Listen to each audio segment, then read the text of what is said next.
Praise the Lord. கர்த்தர் நல்லவர். ஆண்டவராகிய இயேசுவின் நாமத்திலும் இயேசுவின் வல்லமை ஒளித்து சார்பிலும் உங்களை வாழ்த்துகிறேன், ஆசீர்வதிக்கிறேன்.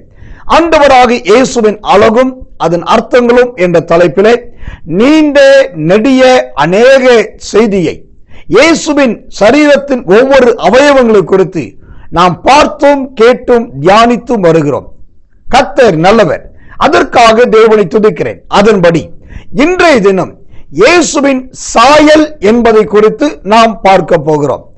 அப்படியானால் அந்த சாயல் என்பதை குறித்து வேதம் என்ன சொல்லுகிறது? தானியேல் தீர்க்க தரிசனத்தின் புஸ்தகம் 7ஆம் அதிகாரம் 13வது வசனத்தை வாசித்தால், இதோ மனுஷகுமாரனுடைய சாயலான ஒருவர் என்று இயேசு கிறிஸ்துவை குறித்து அங்கு எழுதப்பட்டிருக்கிறது. கர்த்தர் நல்லவர். ஆம், இயேசு மாம்சத்தில் இருந்தது மாத்திரம் அல்ல, அவருடைய சாயலும் இங்கு இருந்தது. அந்த சாயலும் சில முக்கியமான நன்மைகளை செய்திருக்கிறது. அப்படியானால் சாயல் என்றால் என்ன என்பதை அறிந்து கொள்வது நல்லது.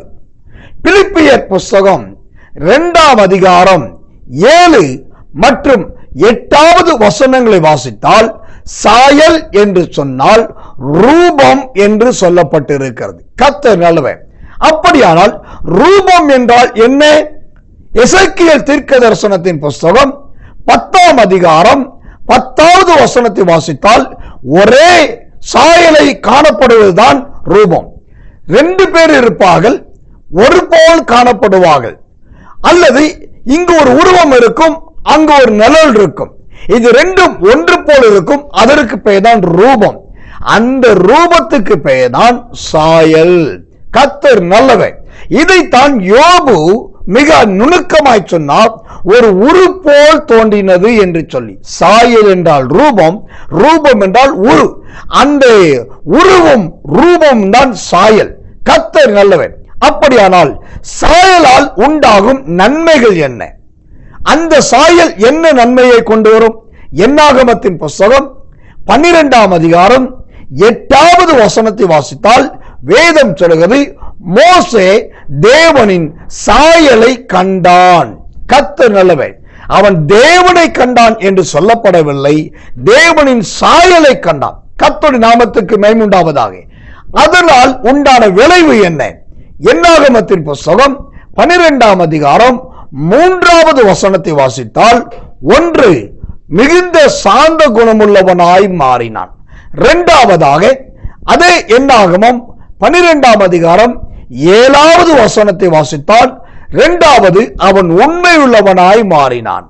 கர்த்தர் நல்லவர்.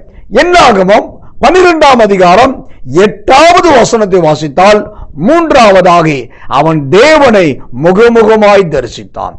மோசே தேவனுடைய சாயலை கண்டதினால் இந்த 3 பெரும் பாக்கியத்தை அடைந்தான். இன்றைக்கு இந்த செய்தியை கேட்கிற எனக்கன்பான சகோதரர்களே, சகோதரிகளே, ஊழியக்காரர்களே, ஊழியக்காரிகளே, தேவ மனிதர்களே, கர்த்தர் சொல்லுகிறார், என்னுடைய சாயலை நீங்கள் காண்கிறவர்களாய் இருக்கிறபடினால் இந்த மோசேயை போல மிகுந்த சாந்த குணத்தை நான் உங்களுக்கு கொடுக்கிறேன். உங்களை உண்மையுள்ளவர்களாய் மாற்றுகிறேன். அது மாத்திரமல்ல, உங்கள் தேவனாகிய நான் இனி உங்களோடு முகமுகமாய் பேச போகிறேன். கர்த்தர் நல்லவே, கர்த்தர் நல்லவே. எனக்கன்பான தேவ பிள்ளைகளை, இதைவிட ஒரு வாக்குறுதி நமக்கு என்ன தேவை? இயேசுவின் சாயல் அவரை முகமுகமாய் தரிசிக்கவும் பேசவும் வைக்கக்கூடியது. அந்த கிருபையை கர்த்தர் உங்களுக்கு கொடுக்க போகிறார். உங்கள் கணவனுக்கு கொடுக்க போகிறார், உங்கள் மனைவிக்கு கொடுக்க போகிறார், உங்க பிள்ளைக்கு கொடுக்க போகிறார். இனி நீங்கள் அடிக்கடி இயேசுவின் சாயலை கண்டிப்பாய் காண்பீர்கள், மாற்றத்தை உணர்வீர்கள். தேவன் உங்களோடு உறவாட போகிறார். இது உண்மையிலும் உண்மை. இது தேவனுடைய வார்த்தை. கர்த்தர் நல்லவே, கர்த்தர் நல்லவே. ஒரு முக்கியமான வசனத்தை வேதத்திலிருந்து நாம் வாசிக்கலாம். சங்கீதத்தின் புஸ்தகம் 17ஆம் அதிகாரம் 15வது வசனம், நானோ நீதியில் உம்முடைய முகத்தை தரிசிப்பேன், நான் விழிக்கும் போது உமது சாயலால் திருப்தியாவேன். நானோ உமது சாயலால் திருப்தியாவேன். இந்த மகிமை நிறைந்த வாக்குத்தத்த வார்த்தையின்படி தேவன் தம்முடைய சாயலால் உங்களை திருப்தியாக்குவார், நீங்கள் என்றைக்கும் இயேசுவை போல அழகாய் மாறுவீர்கள். இயேசுவின் அழகான சாயல் உங்களோடு இருக்கும். நாம் ஜெபிப்போம். எங்கள் அன்புள்ள நல்ல பரமபிதாவை, குமாரனாகி இயேசுவின் நாமத்தில் நாங்கள் ஒருமனப்பட்டு ஜெபிக்கிறோம். இதோ இயேசுவின் சாயலை குறித்து நாங்கள் பார்க்க கேட்க நீ கொடுத்த கிருபைக்காக ஸ்தோத்திரம். மோசே உம்முடைய சாயலை கண்டபடினால் அவன் மிகுந்த சாந்த குணமுள்ளவனாய் மாறினான், மிகவும் உண்மையுள்ளவனாய் மாறினான், முகமுகமாய் உம்மோடு பேசுகிற ஒரு பரிசுத்தவானாய் மாறினான்.